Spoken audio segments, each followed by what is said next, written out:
In 10 years' time, we'll look back on 2020 as the year of the super naked, where caution is thrown to the wind, ridiculously powerful engines are crammed inside compact frames, and their riders are identified by bulging neck muscles.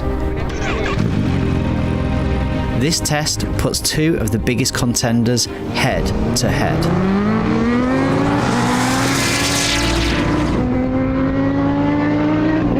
The Kawasaki Zh2 is the all-new king of the Z Kingdom, a lineage famous for bang-for-buck naked fun, great engines, build quality and reliability. The Zh2 reigns over them all. A 1000cc supercharged inline-4 with 200 PS and 101 foot-pounds of torque, using forced induction to send this ship into warp speed. KTM's all-new 1290 Super Duke R, the Beast 3.0, is back for another round. Refined, tweaked, and in a more athletic form, the Beast's bite is sharper than ever. The Super Duke's 1300cc V-twin delivers 180 horsepower and 103 foot-pounds of pure muscle and weighs 189 kilos dry. And spoiler alert, both of these bikes have got enough power to take your head clean off. So, Ollie, we're at the airfield and we are going to work out which one of these super nakeds is faster. So I'm thinking like 0 to 100 or 0 to 130, what do you think? Yeah, 0 to 130, I think they've got quite high top speed, so I think that's a generous. And then roll on, I was thinking like 40 through to 120, third, fourth, fifth and sixth gear. Yeah, through the box. Yeah, it sounds really good. I think that'll be a good comparison, to be honest. And who's your money on? I haven't ridden both of them. I know that thing is an absolute torque monster. The Super Duke is just unreal. You know, it's got 140 Newton meters torque, 180 horsepower, sitting at around 200 kilos. Same torque, you know, slightly more horsepower, but it's, you know, sat 30, 35 kilos more, so probably more planted, but high top speed maybe, but up to 100 I think the Super Duke's got it. Well, let's find out. Sounds good. Just for the record, I think this is going to win, but let's go and find out. Let's get it on. Nice.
So as you can see, the heavens have been opening and kind of cut us short a little bit, but we have had a real good go on these two bikes, haven't we? Yeah, it's been absolutely wicked. And I think we've had a good time, right? Yeah, it's been heaps of fun.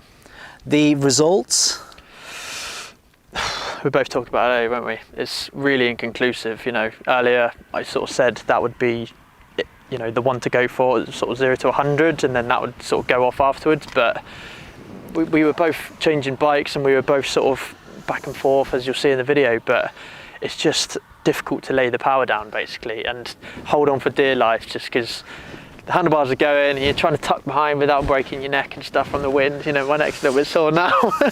But you know, like you said, it's inconclusive, I'd say. But I mean, these superbike, these super naked, very different. You know, like my bike, my Gixxer 750, not as fast as these, but I can go up and down this airfield, no problems, 140, no dramas, you know, and you put your head up and you think, crikey, I'm doing 140. Definitely. These things, you know, you're doing that sort of speed. For sure. And on this one, on the Zh2, you know, you're constantly, if you're in that power, you're constantly skipping on the road, and because it's got no steering damper, it's a scary experience. Definitely. And that thing just wants to wheelie all the time. It's just an absolute wheelie machine, isn't it? That engine is just an absolute peach. It's super smooth. Anything, you can ride it around at whatever gear, whatever speed you want. It will just pick up and not clatter and, you know, judder a little bit like the V-twin characteristically does.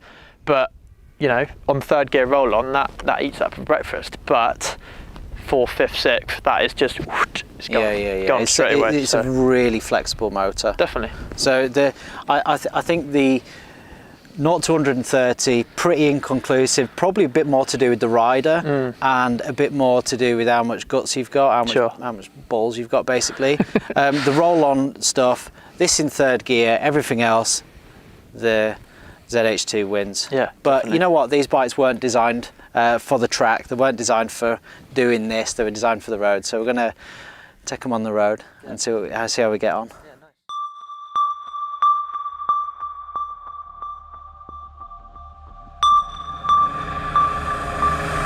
The Zh2 shines on the road. Wherever and whenever fast and smooth progress is the aim, the silky smooth and powerful engine combined with a rock-solid chassis and adjustable shower suspension, soaking up any uneven road surfaces.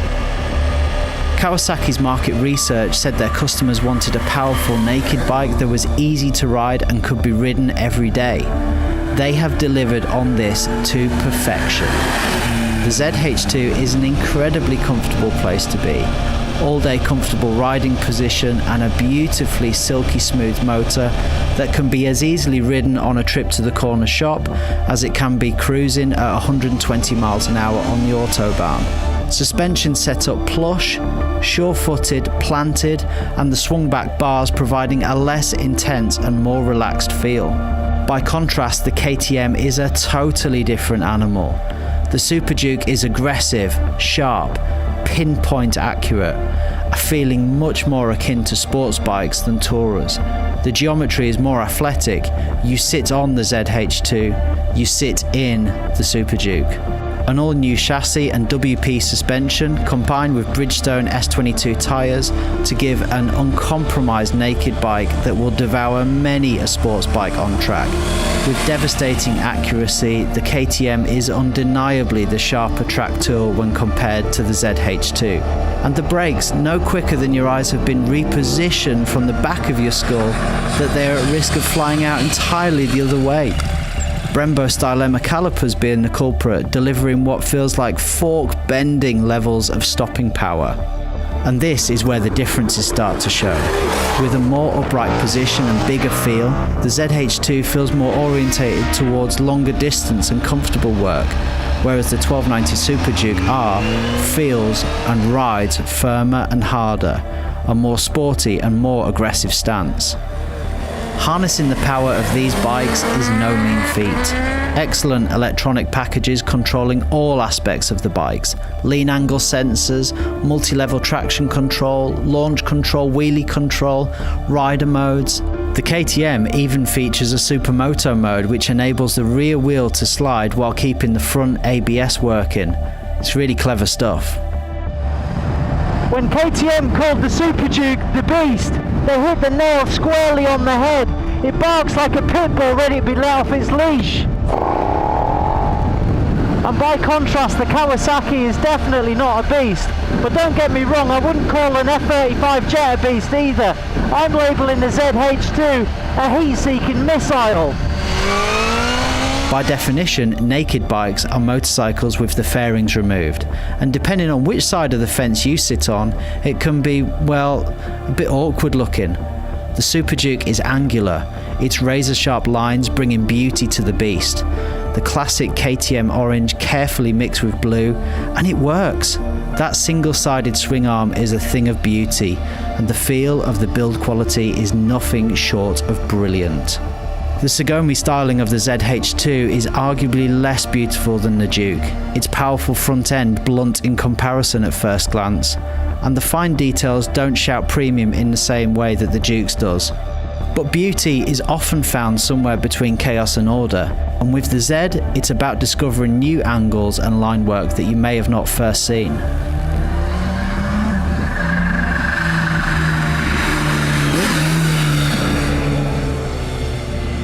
Now before we get too excited, you have to consider that strapping 180 to 200 horsepower into a naked motorcycle, especially when they're going to live most of their lives on the road, it's just way too much power. Oh, scrap that, I don't even know why I wrote it.